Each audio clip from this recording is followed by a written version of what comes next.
নমস্কাৰ আপোনাক স্বাগতম আপুনি চাই আছে সিটি 18 মই জয়ন্ত মাধৱ গোস্বামী সিটি 18ত আৰম্ভণিতে এটা ব্ৰেকিং নিউজ শিলঙত সন্দেহযুক্ত আইডি বিস্ফোৰণৰ ঘটনা এই বিস্ফোৰণত এজন লোক আহত হোৱাৰ খবৰ শিলঙৰ লাইটুমুখৰাত বিস্ফোৰণৰ ঘটনা দিনৰ 1:30 বজাত সন্দেহযুক্ত আইডি বিস্ফোৰণ হয় সিসিটিভিত বন্দী হয় বিস্ফোৰণৰ সমগ্ৰ দৃশ্য শিলঙত সন্দেহযুক্ত আইডি বিস্ফোৰণৰ ঘটনা বিস্ফোৰণত এজন লোক আহত হৈছে বুলি খবৰ আহিছে শিলঙৰ লাইটুমুখৰাত এই বিস্ফোৰণৰ ঘটনা দিনৰ প্ৰায় 1:30 বজাত সংঘটিত হয় সন্দেহযুক্ত আইডি বিস্ফোৰণ আৰু সিসি কেমেৰাত বন্দী হয় বিস্ফোৰণৰ সমগ্ৰ দৃশ্য সন্দেহযুক্ত আইডি বিস্ফোৰণ সংঘটিত হোৱাৰ পিছতে আতংক বিৰাজ কৰে লাইটুমুখৰাত দিনৰ প্ৰায় 1:30 বজাত সংঘটিত হয় এই বিস্ফোৰণ কিন্তু এই বিস্ফোৰণৰ আৰত কোন আছে সেয়া এতিয়াও স্পষ্ট হোৱা নাই এয়া সন্দেহযুক্ত আইডি বিস্ফোৰণ বুলি ইতিমধ্যে আৰক্ষী সূত্ৰই প্ৰকাশ কৰিছে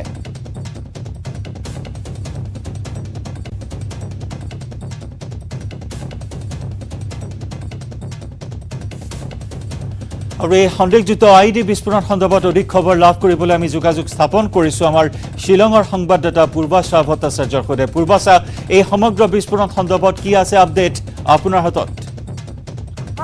ये सस्पेक्टेड आईडी ब्लास्ट है around 1:30 PM K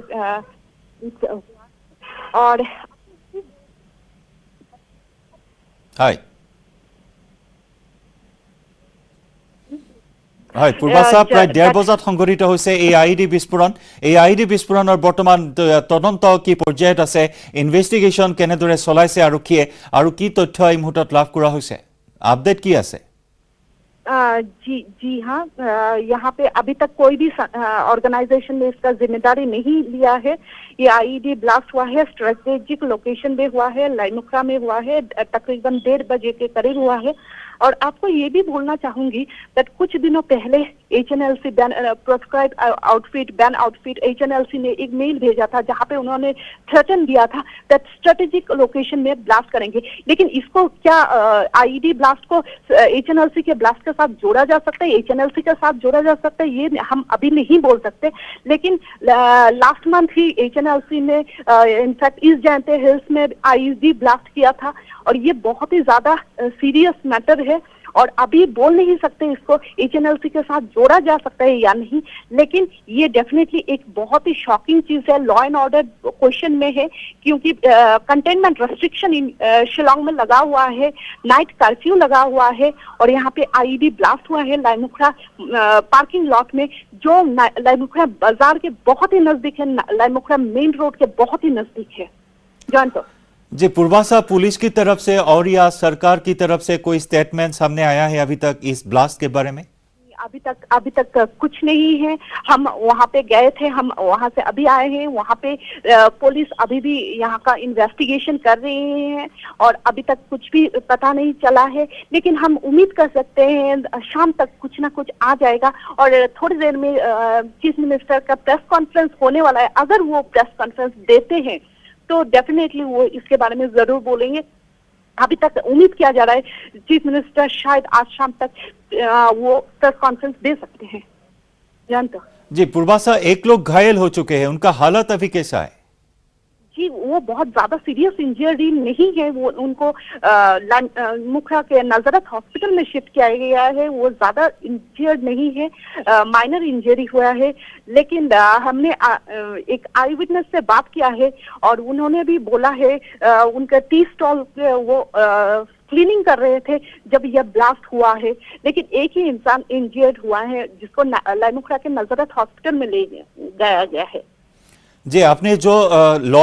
and order situation के बारे में बोला है अभी लॉ एंड ऑर्डर सिचुएशन कैसे दिखा जा रहा है और वो पार्टिकुलर प्लेस में अभी सिक्योरिटी कैसे मतलब इंतजाम किया गया है सिक्योरिटी का सिक्योरिटी बीफ्ड अप है सिक्योरिटी का बहुत ही पुख्ता इंतजाम किया गया है लेकिन यहाँ पे बहुत ही क्रूशियल हो जाता है मेघालय में यह फर्स्ट आईडी ब्लास्ट नहीं है इससे पहले भी हमने देखा है पुलिस रिजर्व क्वार्टर्स में भी लास्ट मंथ आईडी ब्लास्ट हुए हैं जिसकी वजह से हर कोई गवर्नमेंट को पूछताछ कर रहे थे। इनफैक्ट इसके बाद बैन आउटफिट HNRC ने उसका जिम्मेदारी लिया था, लेकिन इसके बाद ये दूसरा ऐसा ब्लास्ट है। लेकिन ये बहुत ही चौंकाने वाली बात है दैट शिलोंग के मेन हब लाइमुख्रा में ये ब्लास्ट हुए हैं। जॉइंट जी बहुत बहुत शुक्रिया ये तमाम जानकारी देने के लिए, और बाद में हम फिर से जुड़ेंगे आपके साथ और ज्यादा जानकारी लेने के लिए आपके साथ फिर से जुड़ेंगे बाद में। और एया আছিল আমাৰ শিলঙৰ সংবাদদাতা পূৰ্বাশা ভট্টাচাৰ্য। আৰু পূৰ্বাশাই এই মুহূৰ্তত জনাইছে যে আৰক্ষীৰ ফালৰ পৰা বা চৰকাৰৰ ফালৰ পৰা কোনো ধৰণৰ তথ্য সদৰি কৰা হোৱা নাই, তদন্ত বৰ্তমান অব্যাহত আছে। আৰু এইখিনি মুহূৰ্তত আমি লাইটুমুখ্ৰাৰ সেই দৃশ্যাৱলী দেখুৱাইছো, IED বিস্ফোৰণ হোৱাৰ সেই বিশেষ স্থান এই মুহূৰ্তত আমি দেখুৱাইছো আপোনাক। এয়া হৈছে শিলঙৰ লাইটুমুখ্ৰা। এই লাইটুমুখ্ৰাতে সংঘটিত হয় CC কেমেৰাত বন্দী হোৱা এই দৃশ্য। আৰু এই সন্দেহজনক IED বিস্ফোৰণ সংঘটিত হোৱাৰ পিছতে তীব্ৰ আতংকময় পৰিৱেশে বিৰাজ কৰে অঞ্চলটোত, আৰু এজন লোক আঘাতপ্ৰাপ্ত হোৱা বুলি জানিব পৰা হৈছে। অৱশ্যে আঘাত গুৰুতৰ নহয় বুলি আমাক জনাইছে আমাৰ সাংবাদিক পূৰ্বাশা ভট্টাচাৰ্যই। আৰু এই ঘটনা সংঘটিত হোৱাৰ পিছতে নিৰাপত্তা ব্যৱস্থা, যিসমূহ স্পৰ্শকাতৰ অঞ্চল আছে সেই স্পৰ্শকাতৰ অঞ্চলসমূহত নিৰাপত্তা ব্যৱস্থা কটকটীয়া কৰি তোলা হৈছে। কিন্তু এই মুহূৰ্তলৈকে বিস্ফোৰণ সন্দৰ্ভত আৰক্ষী সূত্ৰই কোনো ধৰণৰ তথ্য প্ৰকাশ কৰা নাই।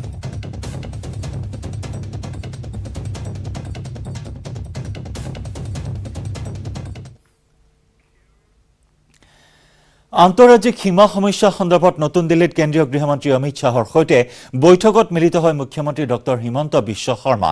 4টা দিশেৰে পৰ্যালোচনা কৰা হ'ব সীমা সমস্যাৰ। অগ্ৰাধিকাৰ পাব বিবদমান অঞ্চলৰ লোকসকলৰ ইচ্ছাই। ইতিহাসৰ তথ্যৰ আধাৰতো হ'ব পৰ্যালোচনা, প্ৰশাসনিক সা সুবিধাৰ ওপৰতো হ'ব পৰ্যালোচনা, যাতায়াতৰ সুবিধাৰ ওপৰতো হ'ব আলোচনা। অৰ্থাৎ 4টা দিশৰ ওপৰত আলোচনা কৰা হ'ব এই সীমা সমস্যা সন্দৰ্ভত। বিবদমান এলেকা সন্দৰ্ভত মুখ্যমন্ত্ৰী ডক্টৰ হিমন্ত বিশ্ব শৰ্মাই ইতিমধ্যে কেন্দ্ৰীয় গৃহমন্ত্ৰী অমিত শ্বাহৰ সৈতে মিলিত হৈছে। 4টা দিশেৰে পৰ্যালোচনা কৰা হ'ব সীমা সমস্যাৰ। অগ্ৰাধিকাৰ পাব বিবদমান অঞ্চলৰ লোকসকলৰ ইচ্ছাই। ইতিহাসৰ তথ্যৰ আধাৰতো হ'ব পৰ্যালোচনা, প্ৰশাসনিক সা সুবিধাৰ ওপৰতো হ'ব পৰ্যালোচনা, সমান্তৰালকৈ যাতায়াতৰ সা সুবিধাৰ ওপৰতো হ'ব পৰ্যালোচনা। চলি আছে আৰু মই ভাবো যে আমি এটা পৰ্যায়ত অসম মেঘালয় সীমা সমস্যা আমি সমাধান কৰিব পাৰিম। এখন দুখন গাঁও লৈ পেলাই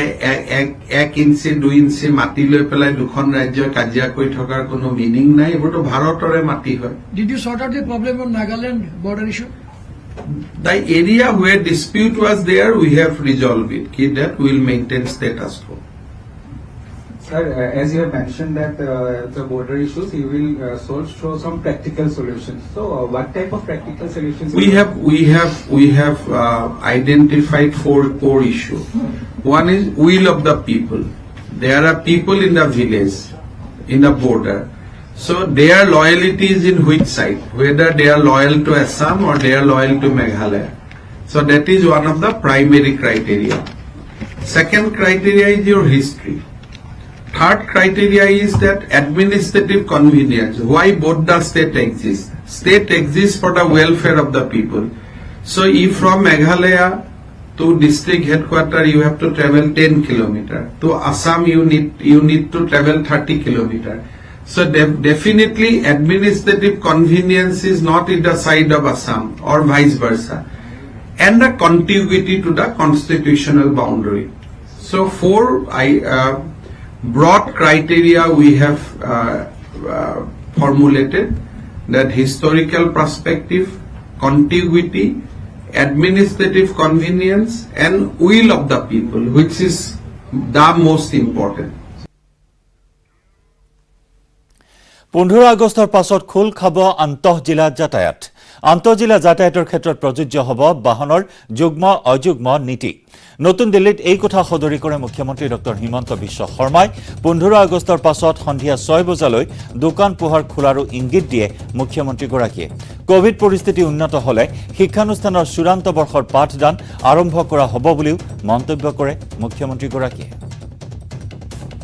15 তাৰিখৰ পিছত ইণ্টাৰ ষ্টেট যেটো বেলেগটো আমাৰ ৰেষ্ট্ৰিকশ্যন নাই। এটা 5টা বজালৈকে আজি আমি দোকান পোহাৰ খুলি দিছো। 15 আগষ্টৰ পিছত আমি চেষ্টা কৰিম যে 6 বজালৈকে দোকান পোহাৰ খুলি দিয়া। তাৰ লগত ইণ্টাৰ ডিষ্ট্ৰিক্ট মুভমেণ্টখিনি আমি আৰম্ভ কৰিম হয়তো এদিন ইভেন গাড়ীবিলাক চলিব এদিন অড গাড়ীবিলাক চলিব গতিকে 16-17 তাৰিখৰ পৰা ইণ্টাৰ ডিষ্ট্ৰিক্ট মুভমেণ্টখিনিও চলিব আৰু যদি 1 ছেপ্টেম্বৰলৈকে আমাৰ টোটেল কেছ 500ৰ তললৈকে গুচি যায় বা আমি মিনিমাম 1.5 কোটি মানুহক যদি আমি ভ্যাকসিনেট কৰিব পাৰো তেতিয়াহলে হয়তো এসময়ত আমি ফাইনেল ইয়াৰ ক্লাছবিলাক post graduate final degree final higher secondary final মেট্ৰিকৰ ফাইনেল এই কথাখিনি আমি অকণমান চিন্তা চৰ্চাৰ ভিতৰত আনিম পৰিচৰ্যাৰ অভাৱত জহি খহি গৈছে সৰুসজাই ষ্টেডিয়ামৰ বক্সিং ৰিং কোটি কোটি টকা ব্যয়েৰে নিৰ্মাণ কৰা হৈছিল এই বক্সিং ৰিংটো অনুশীলনৰ পৰা বঞ্চিত ৰাজ্যৰ প্ৰতিভাৱান বক্সাৰ টকিঅ'ৰ গেমছ ভিলেজৰ সেউজ বক্সিং ৰিঙত উজলিল অসমৰ বক্সাৰ লাভলীনা বৰগোহাঁই লাভলীনাৰ সফলতাত ৰাজ্যৰ বহু কিশোৰ কিশোৰীয়ে সপোন দেখিছে বক্সিং ৰিঙত দুহাতৰ যাদু দেখুৱাৰ পিছে ৰাজ্যৰ একমাত্ৰ বক্সিং ৰিঙত লতা বগাইছে পৰিচৰ্যাৰ অভাৱত জহি খহি গৈছে বক্সিং ৰিং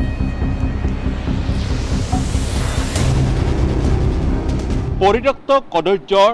ৰাজ্যৰ একমাত্ৰ বক্সিং ৰিং 2007 চনতে ৰাষ্ট্ৰীয় ক্ৰীড়াৰ সময়ত নিৰ্মাণ কৰা হৈছিল এই বক্সিং ৰিং কিন্তু সময়মতে পৰিচৰ্যাৰ অভাৱত এতিয়া জহি খহি গৈছে নিৰ্মাণৰত এই বক্সিং ৰিং এয়া সৰুসজাই ষ্টেডিয়ামৰ বক্সিং ৰিং ৰাজ্যৰ একমাত্ৰ বক্সিং ৰিং অসমত প্ৰথমবাৰ ৰাষ্ট্ৰীয় গেমছৰ আয়োজনৰ সময়তে কোটি টকা ব্যয়েৰে নিৰ্মাণ কৰা হৈছিল এই বক্সিং ৰিংটো ৰিং নিৰ্মাণৰ সময়ত বহুতৰ আশা আছিল ক্ৰীড়াৰ শেষত ৰাজ্যৰ প্ৰতিভাৱান বক্সাৰে এই বক্সিং ৰিঙতে অনুশীলন কৰিব পাৰিব পিছে প্ৰতিভাৱান খেলুৱৈ অনুশীলন কৰা দূৰৰ কথা এতিয়া ব্যৱহাৰৰ অনুপযোগী হৈ পৰিছে বক্সিং ৰিং পৰিচৰ্যাৰ অভাৱত ক্ৰমাৎ জহি খহি গৈছে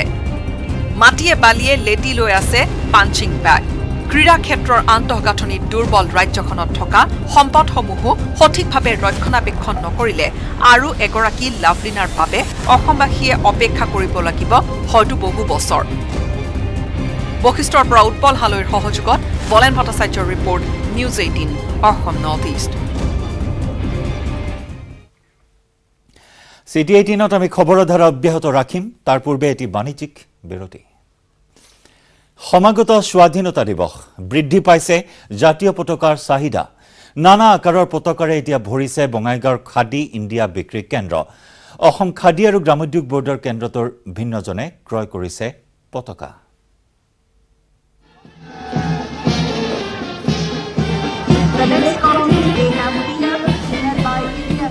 সমাগত স্বাধীনতা দিৱস বৃদ্ধি পাইছে জাতীয় পতাকাৰ চাহিদা সৰুবৰ ভিন্ন প্ৰকাৰৰ তিৰংগাৰে ভৰি পৰিছে বঙাইগাঁৱৰ খাদী ইণ্ডিয়াৰ বিক্ৰী কেন্দ্ৰ অসম খাদী আৰু গ্ৰামোদ্যোগ বৰ্ডৰ এই কেন্দ্ৰটোৰ পৰা চৰকাৰী আৰু বেচৰকাৰী প্ৰতিষ্ঠানৰ লগতে বিভিন্ন ব্যক্তিয়ে ক্ৰয় কৰে ৰাষ্ট্ৰীয় পতাকা 6x4 যেটো সাইজ ফুট এটোৰ দাম হল 600 টাকা 3x4.5 এটোৰ দাম 440 টাকা 2x3 ইটো হল 220 টাকা 220 নে 200 টাকা আৰু 1/1.5 100 টাকা 9/6 ইঞ্চ এটো কাৰফ্লাগ বুলিও কয় এটোৰ দাম 70 টাকা স্বাধীনতা দিৱসৰ প্ৰতি লক্ষ্য ৰাখি হাজাৰ হাজাৰ পতাকা প্ৰস্তুত কৰি বিক্ৰী কৰিবলৈ সাজু হৈছে বঙাইগাঁৱৰ খাদী ইণ্ডিয়াৰ এই বিক্ৰী কেন্দ্ৰটো এই কেন্দ্ৰটোৰ পৰাই বঙাইগাঁৱৰ লগতে চিৰাং কোকৰাঝাৰ আদি জিলাৰ পৰাও বিভিন্নজনে ক্ৰয় কৰে ৰাষ্ট্ৰীয় পতাকা বঙাইগাঁৱৰ পৰা উপানন্দ শৰ্মাৰ report news 18 Assam north east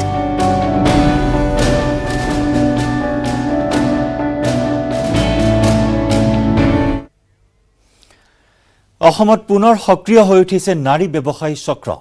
বিয়াৰ প্ৰতিশ্ৰুতিৰে এই চক্ৰটোৱে অসমৰ পৰা বহিৰাজ্যলৈ সৰবৰাহ কৰে কিশোৰী আৰু যুৱতীক নগাঁৱৰ কচুৱাত ৰাইজৰ হাতত আটক হ'ল মহিলাসহ দুষ্ট চক্ৰটোৰ 4 সদস্য অসমত পুনৰ সক্ৰিয় নাৰী ব্যৱসায়ী চক্ৰ ধনৰ বিনিময়ত অসমৰ কিশোৰী লৈ যায় বহিৰাজ্যলৈ 10,000 টকাৰ বিনিময়ত কিশোৰীক বিক্ৰী পিতৃ মাতৃৰ নগাঁৱৰ কচুৱাত পোহৰলৈ আহিছে এগৰাকী 14 বছৰীয়া কিশোৰীক পিতৃ মাতৃয়েই নাৰী ব্যৱসায়ীৰ হাতত তুলি দিয়াৰ এক ভয়ংকৰ ঘটনা স্থানীয় লোকে আটক কৰিলে এগৰাকী মহিলাসহ নাৰী ব্যৱসায়ী চক্ৰৰে জড়িত 4জনকৈ লোকক সুদূৰ ৰাজস্থানৰ পৰা আহি নগাঁৱৰ কিশোৰী সৰবৰাহ কৰাৰ চেষ্টা কৰিছিল মুকেশ কুমাৰ আৰু ৰাকেশ কুমাৰ নামৰ এই দুটা নাৰী সৰবৰাহকাৰীয়ে ঘটনাৰে জড়িত আছে নগাঁৱৰ ৰামধাৰী দেৱী নামৰ এগৰাকী মহিলাৰ সৈতে ৰামবাবু নামৰ লোকজন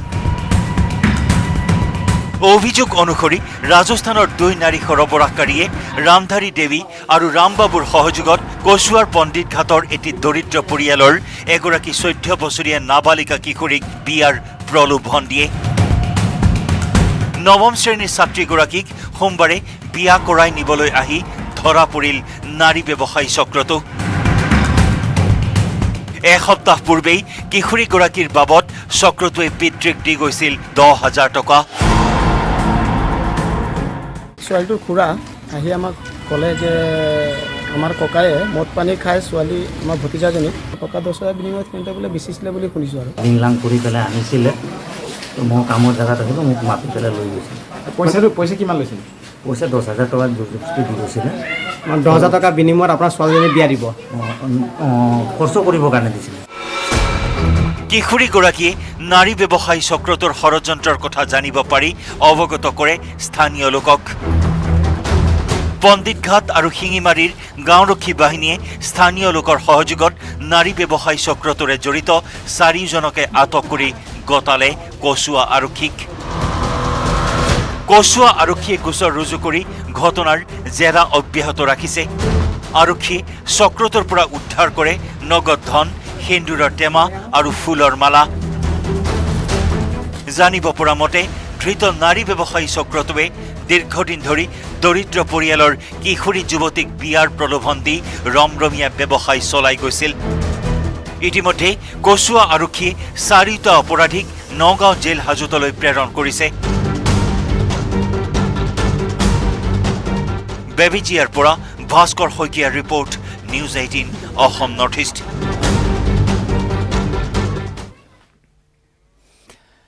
এখন বিশেষ বজাৰ নাম কৰোনা বজাৰ কোভিড সৃষ্ট পৰিৱেশৰ মাজতে বিগত বৰ্ষৰ লকডাউনত আৰম্ভ হোৱাৰ বাবে নাম ৰখা হ'ল কৰোনা বজাৰ কৰোনা বজাৰ সকলোৱে বজাৰখনৰ কথা তেনেকৈয়ে কয় বিভিন্ন কৃষিজাত সামগ্ৰীৰে উভয় নদী বজাৰখনত উপলব্ধ মাছ গাখীৰকে ধৰি বিভিন্ন শাক পাচলি আন বহু বজাৰৰ দৰেই এইখন বজাৰৰ নাম কিয়নো হ'ল কৰোনা বজাৰ যোৱাবাৰ যেতিয়া কৰোনা লাগিছিলে তেতিয়া এটা আমাৰ কৃষিযুক্ত এলেকা বহুত কৃষি উৎপাদন হয় ইয়াত কৃষি লৈ বজাৰত যাব নোৱাৰে তাত এটা বজাৰ ৰাইজে বনাই লৈছিলে বিভিন্ন জায়গাৰ মানুহ ইয়াৰ পৰা মাল চাল লৈছে তেতিয়া বজাৰত যাব নোৱাৰে পুলিচে মাৰপিট কৰে তেতিয়াৰ পৰা কৰোনা বজাৰ বুলি নাম দিয়া হৈছে যোৱা বছৰৰ লকডাউনৰ সময়ৰ কথা তেজপুৰৰ হিৰোৱানী অঞ্চলৰ স্থানীয় লোকসকলে হাতে কামে লাগি বহুৱালে বজাৰখন প্ৰকৃততে তেজপুৰৰ দাঁতিকাষৰীয়া চৰচাপৰি তথা বৃহত্তৰ পূৰ্বাঞ্চলত উৎপাদিত মাছ গাখীৰকে ধৰি শাক পাচলিয়ে বছৰ বছৰ ধৰি তেজপুৰৰ চাহিদা পূৰণ কৰি আহিছে অঞ্চলটোত উৎপাদিত সা সামগ্ৰী আন ঠাইলৈও ৰপ্তানি কৰা হয় কিন্তু লকডাউনত বজাৰ বন্ধ হৈ পৰাত অঞ্চলটোত উৎপাদিত সা সামগ্ৰী বিক্ৰীৰ ক্ষেত্ৰত সৃষ্টি হ'ল অসুবিধাৰ হিৰোৱানী অঞ্চলৰ লোকে উৎপাদিত সামগ্ৰী বিক্ৰী কৰিবলৈ আৰম্ভ কৰিলে বজাৰখন কৰোনা কালত সৃষ্টি হোৱাৰ বাবে মুখে মুখে বজাৰখনৰ নাম হৈ পৰিল কৰোনা বজাৰ আজি আমাৰ যাতায়াত কৰিবলৈ বহুত অসুবিধা পাইছোঁ আজি আমি ধৰক খেতি বাতি কৰাৰ পিছত শাক চব্জি 5 মাইল লৈ যাবলগীয়া হয় তেজপুৰৰ পৰা হেমন্ত কুমাৰ নাথৰ report news 18 Assam north east টোলগেটৰ নামত দেশত চলিছে ভয়ংকৰ সিন্ডিকেট ৰাজ দবকাত ৰখাই থোৱা গাড়ীৰ টোল আদায় কৰিলে বহিৰাজ্যৰ টোলগেটে দেশত ভয়ংকৰ টোল সিন্ডিকেট টোলগেটেৰে গাড়ী পাৰ নহলেও কটা যায় ফাষ্টেগ ৱালেটৰ ধন দবকাৰ বুঢ়াঝাৰত সংঘটিত এক ঘটনাই পোহৰলৈ আনিছে এই ভয়ংকৰ সিন্ডিকেট ৰাজ এইগৰাকী হৈছে AS01EH0212 নম্বৰৰ এল্টো গাড়ীখনৰ গৰাকী সমীৰ মজুমদাৰ কোভিড বিধিৰ বাবে বিগত কেইবাদিন ধৰি লোকজনে ঘৰতে ৰাখি থৈছিল নিজৰ বাহনখন কিন্তু 28 জুলাইত লোকজনৰ মোবাইললৈ আহিল এই মেছেজ লোকজনৰ ফাষ্টেগ ৱালেটৰ পৰা কটা গৈছে টোল দবকাত ৰাখি থোৱা গাড়ীখনৰ টোল আদায় কৰে বিহাৰৰ খাৰিক নামৰ এখন ঠাইৰ টোলগেটে মই বৰ আচৰিত হ'লোঁ কাৰণ গাড়ীখন আছে ঘৰত কোনো টোলগেটেৰে যোৱাই নাই এনে অৱস্থাত টোলৰ সেই পইচাটো কেনেকৈ কাটি নিব পাৰে পিছত মই মোৰ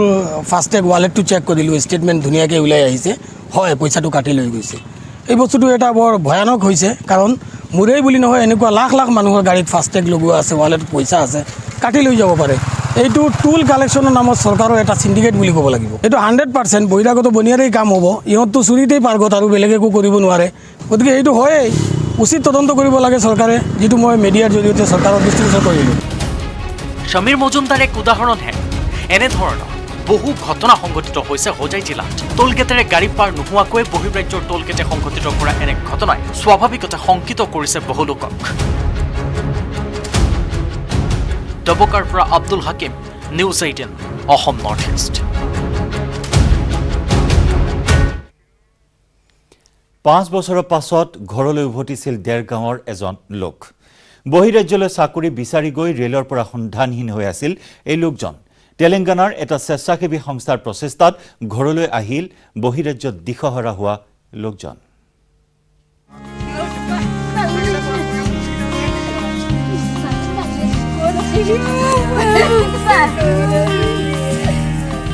5 বছৰৰ মূৰত মাতৃপুত্ৰৰ মিলন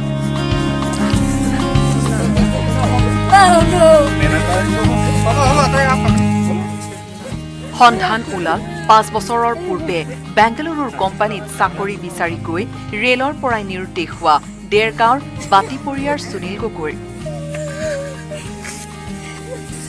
সুনীলৰ কোনো সন্ধান নাপাই মৃত্যু হোৱা বুলিয়েই মানি ল'বলৈ বাধ্য হৈ পৰিছিল পৰিয়ালৰ লোক কিন্তু 5 বছৰৰ মূৰত আহুংগাঁৱৰ আপোন ঘৰখনত উপস্থিত হ'লহি সুনীল মই কামলৈ গৈছিলোঁ বেংগলোৰ কামৰ কাৰণে গৈছিলোঁ ট্ৰেইনত গৈছিলোঁ পুলিচলে বকাইকৈ নমাই দিয়ে মোক মোৰ জেগা মালুম নাই ঘুমাই এতিয়া কামে পালোঁগৈ গৈ পেলাই তাৰপিছতে চাহ লগ পায় মোক আনুষ্ঠানিক চাহ কৰোঁ লগ পাইকৈ মোক টিপেন কৰিকৈ খানা পকাই লৈকেগৈ সেইচতে খানা পকাই এতিয়া এসাপে বাতিবাৰীলৈকে আহে মোক আজি বাতিবাৰী পালোহি এতিয়া ঘৰ পালোহি বহুত আচ্ছা লাগিছে এই চাবে পকাই এই চাবে লৈকে আহে ঘৰকো বাৰু সেই মাহ ঘুমাই ট্ৰেইন মে ट्रेन में बाद में सर को मिला सब मिला के मुख लोग आसाम में তেলেংগানাৰ স্বেচ্ছাসেৱী সংগঠন আন্নাম সেৱা ফাউণ্ডেশ্যনৰ এইজন আন্নাম শ্ৰীনিবাস ৰাওৰ বাবে দুৰ্ভগীয়া পৰিয়ালটোৱে পুনৰ ঘূৰাই পালে যুৱকজনক বহিৰাজ্যলৈ গৈ একো উৱাদিহ নোপোৱা সুনীলক বিগত 5 বছৰে আশ্ৰয় দিছিল তেলেংগানাৰ ব্যক্তিগৰাকীয়ে লগতে তেলেংগানাৰ ব্যক্তিগৰাকীয়ে সুনীলৰ পৰিয়ালটোক সাহায্য হিচাপে আগবঢ়ায় নগদ 50,000 টকা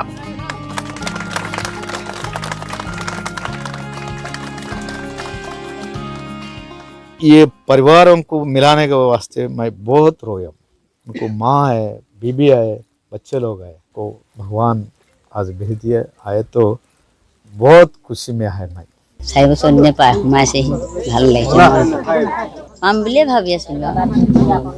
এতিয়া পাইছোঁ মনটো ভাল লাগিছে তেওঁলোকক বহুত বহুত ধন্যবাদ দিছোঁ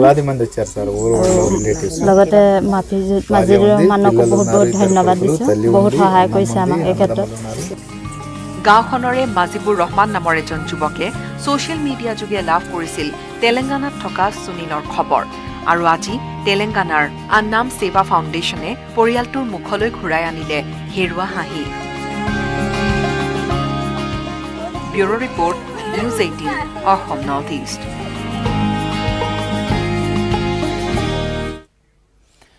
মূল খুঁটিলৈ NLFBৰ উগ্ৰপন্থী আজি মূল খুঁটিলৈ উভতিব আৰু 22জন নেতা কৰ্মী প্লাটুন কমাণ্ডাৰ বি জাংখ্ৰিখাঙৰ নেতৃত্বত কোকৰাঝাৰৰ ভূমকাৰ শিঙিমাৰীত অস্ত্ৰ শস্ত্ৰ সহ উপস্থিত হয় দলটোৰ অপেক্ষাত শিঙিমাৰীত কোকৰাঝাৰ আৰক্ষী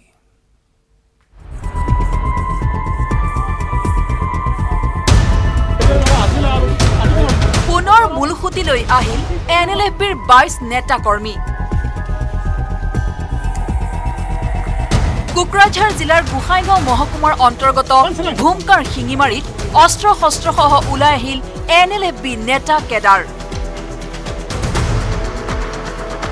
নেতৃত্বত প্লাটুন কমাণ্ডাৰ বি জাংখ্ৰিখাং আলোচনা কৰিবলৈ আহিছোঁ আমি ভাবোঁ যে গোটাইখিনি প্ৰক্ৰিয়াটো শেষ কৰি আমি ভাল এটা আলোচনাৰ দিশে আগবাঢ়ি যাম যিমানখিনি আছে সিমানখিনি আহিব জাংখ্ৰিখাই তেখেতে আহিব মূল দাবী এতিয়ালৈকে আমি